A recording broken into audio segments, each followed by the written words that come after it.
Hello and welcome to the unit tutorial for Science Year 6, Unit 1, Light, and this is video part 1 of 2.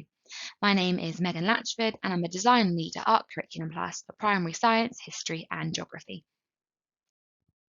This video will walk you through the following areas: what resources are available and how to access them, the unit's disciplinary and substantive concepts, and the unit sequence of learning. All the resources available on Oxford OWL are the Science Progression Document, the Teacher Subject Knowledge Guide, the Unit Planning Guidance, PowerPoint slides, the Pupil Workbook, the eBook Workbook, additional resources that go alongside lessons, and the Pupil Knowledge Guide. To access the resources, log into Oxford OWL and click on the Subscription tab. Then select the year group and subject you want. You can scroll down to access the resources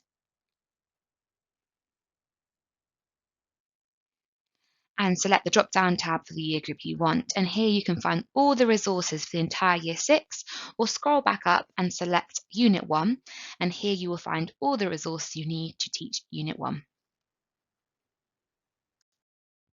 Here is an overview of all the substantive and disciplinary concepts for the entire unit. The disciplinary and substantive concepts for this unit can be found in the progression document and the unit planning guidance for this unit.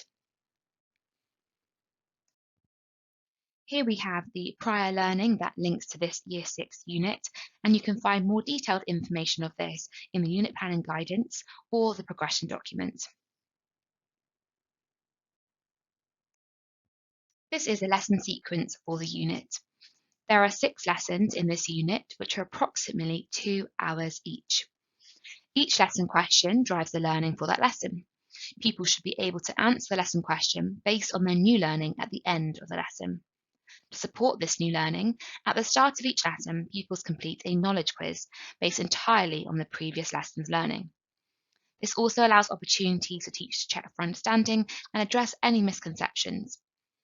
Every science lesson ends with 2 exit questions, which also allow teachers to judge the understanding of pupils before moving on to the next lesson. To prepare for teacher unit, we recommend you read through the Teacher Subject Knowledge Guide, read through the unit planning guidance to be aware of any upcoming trip suggestions or activities that need resources, and use a copy of the pupil workbook to complete the activities yourself. We'd recommend using a pupil workbook as a teacher copy to do this. We provide the answers for each activity, but working through the activities yourself will allow you to put yourself in your pupil's shoes, as well as starting the process of working out what adaptations may need to be made. Before you start video part 2, take some time to complete your exemplars for each of the lesson activities, and we'll see you back for part 2, where we'll look at adaptations and key moments within the unit to prepare for.